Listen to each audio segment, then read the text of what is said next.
I don't usually talk about this part of my life. Even at family reunions, when relatives would ask me about work, I'd change the subject or lie.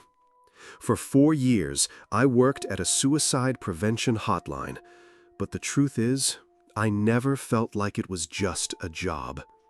Every time the phone rang, it wasn't a stranger on the other end. To me, it was always someone I knew, someone I loved. And every call felt like a fight against the darkness that was pulling them away. Before I even started, I was warned about how serious it would be. They told me there would be children, barely more than kids themselves, already ready to die. Children who felt like death was the only escape from poverty, abuse, or the constant torment of being different. I spoke to kids who were bullied so relentlessly that they could no longer imagine a future. Gay, trans, or simply unwanted in their own homes. Then there were the veterans. Old men, broken by war and flashbacks, living alone without families or homes, drowning in memories they couldn't escape. And sometimes even young men and women my own age or younger who had fought overseas. Soldiers who had children that barely knew them, families who adored them, and yet they couldn't carry the weight of what they had seen and done. Some of them even gave me numbers I was supposed to call after they were gone. Messages like, "Tell my wife and kids that I love them more than anything." That responsibility nearly broke me. One of those calls still echoes in my head. I managed to stall, to talk him back, to save him, but it shook me to my core. But not every call had the same ending. Just a day later, I lost my first caller. It was so early in my career, and I was nowhere near ready. I still remember her name, Amber. Her voice was soft, tired in a way that felt deeper than exhaustion. It wasn't just her body that was tired, it was her soul. She told me plainly that she had already made her decision. Therapy hadn't worked. Family didn't matter. She said she didn't want saving. She only wanted someone to be there with her when it ended. I tried everything I knew, every tactic, every question, every attempt to stall her. But Amber told me to stop. She didn't want hope. She wanted silence. I broke down. I told her I would miss her, that I cared about her. I begged her to change her mind. And I will never forget my final words. "I'm here, Amber. I care about you, and I'm so sorry it's come to this. I'll remember you. I'll think of you every day, I promise." Then came silence. Just a few seconds, and then a bang, so loud that I dropped the phone from my hand. That sound is seared into me, louder than any thunder, sharper than any gunshot I'd ever heard in my life. It wasn't just a sound, it was the end of someone's world, and I was there to witness it. They forced me to take the rest of the week off, but it didn't help. I cried more than I care to admit. On a sticky note, I wrote, "Amber, 03-5-13. I pinned it on my wall. That was the first of many. Because I stayed. I kept answering calls. I kept trying to be a hero. And every time I lost someone, I added another name and another date to that wall, until the wall itself became a graveyard, a silent memorial to voices I couldn't save. 4 years I lasted, 4 years of listening to broken voices, of clinging to hope that was slipping away, until I started slipping too. Dark thoughts crept into my own head, images of my own death, violent dreams that wouldn't leave me. And I realized, if I stayed, I'd become one of the names on someone else's wall. So I quit. And now I'm writing this for anyone who might find themselves in that same chair, headset on, listening to the end of someone's world. You are human. You cannot save everyone. No one can. But you can still try, and that matters more than you know. And when it becomes too heavy, when the weight of their ghosts begin to crush you, it's not weakness to walk away. They say you have to put on your own oxygen mask before you can help others. I never understood how true that was until the day I finally took mine off.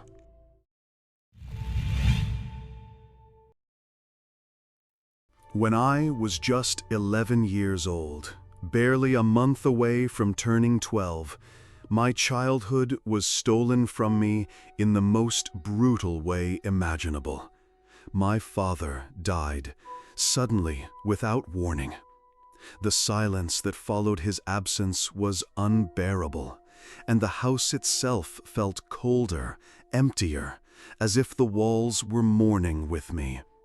I thought the pain of losing him would be the hardest thing I would ever face. I was wrong. My mother fell apart almost instantly. Instead of holding her children closer, she drowned herself in drugs and alcohol. Her eyes grew distant, her voice slurred, and within weeks she was a shell of the woman I once called Mom. So in truth, I didn't just lose my father that day, I lost both of my parents. The life insurance check from my father's death was given to my grandmother. At first, I thought this was a blessing. She had always been the most stable person in my life, the one I believed I could rely on. But life has a cruel way of twisting hope into despair. Shortly after my dad's death, my grandmother's husband of 10 years abandoned her for another woman. That betrayal broke her completely. And like my mother, she too spiraled. Meth, heroin, and a poisonous addiction to gambling swallowed her whole. In the beginning, she still tried to provide. Groceries would appear in the kitchen, the bills were paid, and there was at least the illusion of stability. But that illusion cracked quickly. Within 6 months, our lives were unrecognizable. The electricity was cut off, the water stopped running, the fridge stood empty. The nights were the worst, darkness pressing against the windows, silence broken only by the sound of my siblings' stomachs growling. I was the oldest, and I felt the crushing weight of responsibility that no child should ever carry. I began to notice my grandmother stealing our food stamps, selling them for drugs or gambling debts. No one in that house worked, and yet the drugs kept flowing. I knew she received her Social Security check every month, and that became my secret opportunity. At night, when she was passed out, I would sneak into her room, heart pounding, and take whatever cash I could find. Sometimes it was all of it. When there was no cash left, I would take the drugs she bought and sell them to local addicts. At first, I wasn't thinking of myself. I split the money among my siblings. I bought snacks from vending machines at school so they wouldn't go hungry, or walked up to Walmart to buy clothes, then lied to my grandma that they were donations.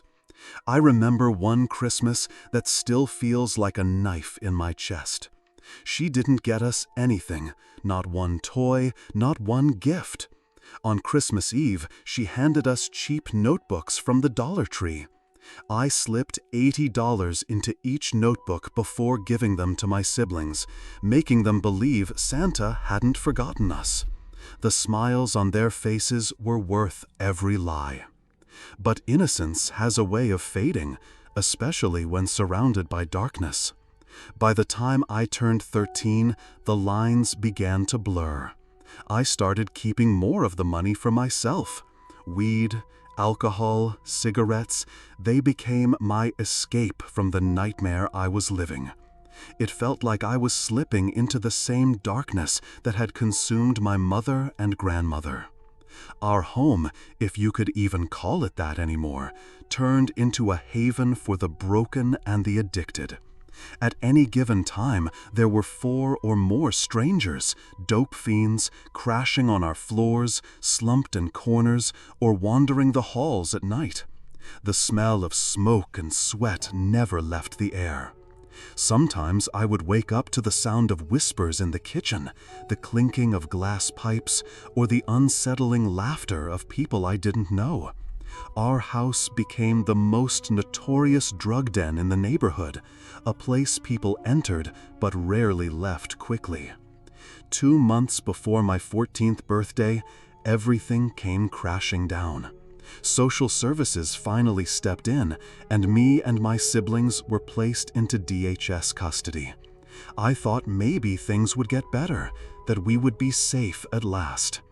Years passed, and now we've all aged out of the system, except for my youngest brother, who's still only 16. My mother and grandmother eventually got clean, but the scars remain. Now here's the truth that still weighs on me like a ghost clinging to my shoulders. My grandma often tells me stories about how her so-called friends stole from her. That's why she couldn't pay the bills, why we went without food, why there were no clothes or gifts. She speaks with bitterness, convinced that it was them who drained her dry. And in some ways, she's not wrong. Those addicts did take advantage of her. But she doesn't know the full truth.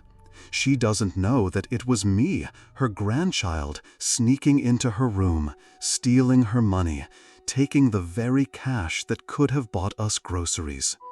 I tell myself I did it to survive, that I did it for my siblings. And at first, that was true. But later, it was also for me, for my own escape.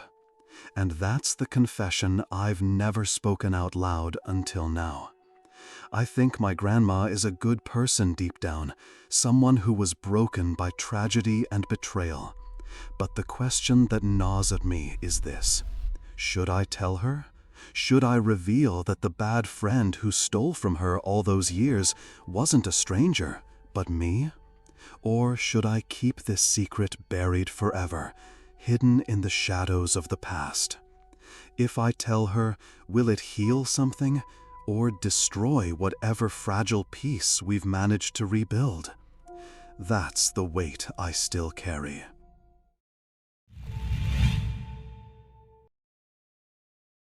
For as long as I can remember, I felt like something about me was different. Not in a way I could explain, more like a shadow I couldn't quite shake. A quiet, gnawing sense that I didn't fit, like I was a puzzle piece jammed into the wrong picture. Still, I never questioned my family. I had a father who loved me, a mother who cared for me, siblings who treated me as their own. I thought I belonged. But a month ago, that fragile illusion shattered. And now I find myself wishing I had never uncovered the truth. My mother was 25 when her life was stolen from her. She worked as an in-home nurse, the kind of person who poured every ounce of herself into caring for others, the sick, the elderly, the vulnerable.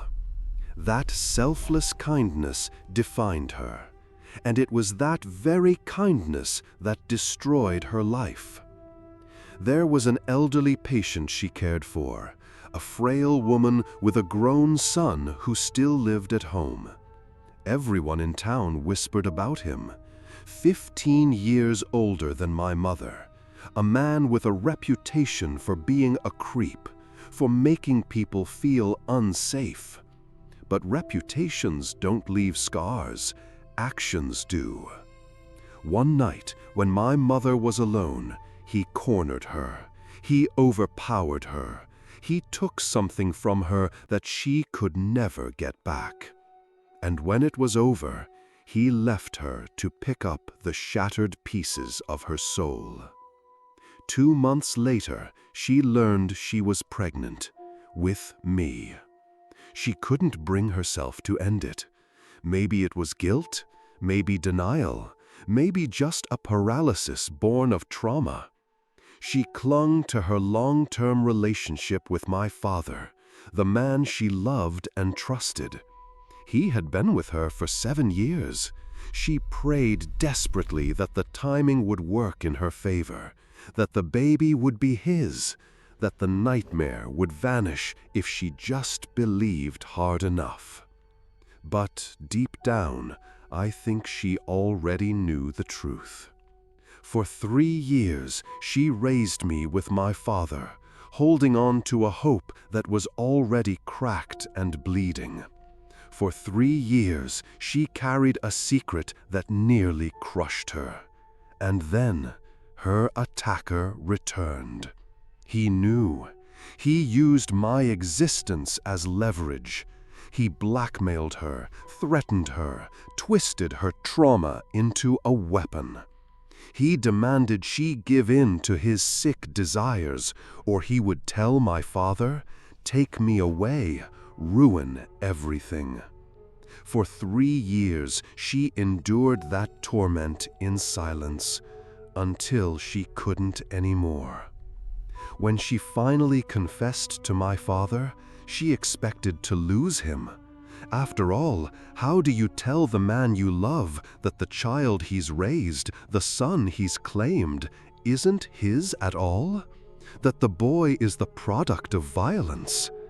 But my father, my real father in every way that matters, stayed.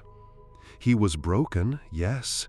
He admitted later that the truth nearly destroyed him. Realizing that his firstborn wasn't biologically his wrecked him in ways I can barely imagine. But he didn't throw me away. Because love, he taught me, isn't just blood. Love is choice. And he chose me. But the man who hurt my mother wasn't finished. He didn't want me out of love. He didn't care about me at all. I was only a tool, a means to keep power over my mother. He demanded visitation rights. He wanted a court order, not because he wanted a son, but because he wanted to force himself into her life forever. The court battle nearly destroyed my family. It drained them financially, emotionally, spiritually. Nearly $20,000 lost in legal fees, endless hearings, countless nights of fear. And still, the system wasn't built to protect victims. A DNA test was ordered. The results were undeniable. I was his. With no evidence strong enough to convict him, despite everyone in town knowing what he truly was, the courts could not stop him from pushing his way into our lives. The battle dragged on for years. My parents fought tooth and nail, clinging to any thread of hope. Finally, by the time I was 5, they won. He was denied parental rights. And I grew up in peace, or so I thought. For 19 years I lived in ignorance. My parents never told me the truth. My mother carried her burden silently, crying herself to sleep at night, taking scalding showers to wash away a filth that water could never erase. My father carried his heartbreak too, hiding the cracks in his soul behind his strength. They both chose to protect me from the truth. Until last month. I was at work when a man walked in. Just another customer, I thought. But when he spoke, everything froze. He told me I was his son. He pulled out a birth certificate with his name on it.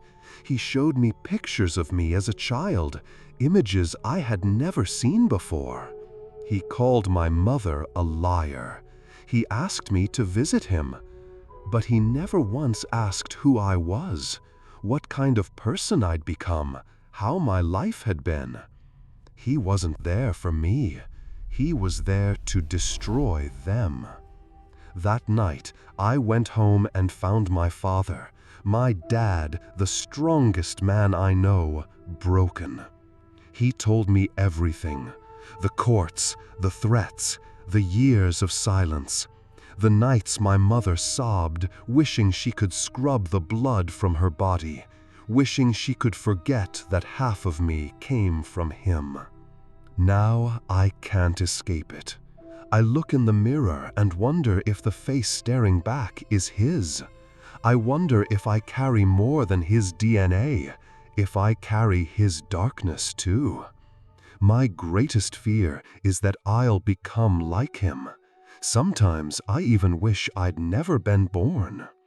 My siblings don't know. My grandparents don't know. It's a secret my parents buried for nearly 2 decades, and now it's mine to carry too. I don't know what I'll do if he comes back. I don't know if I'll ever outrun the shadow he's left in me. But I do know this. He may have fathered me, but he is not my dad. My dad is the man who stayed, and that is something no DNA test can ever take away.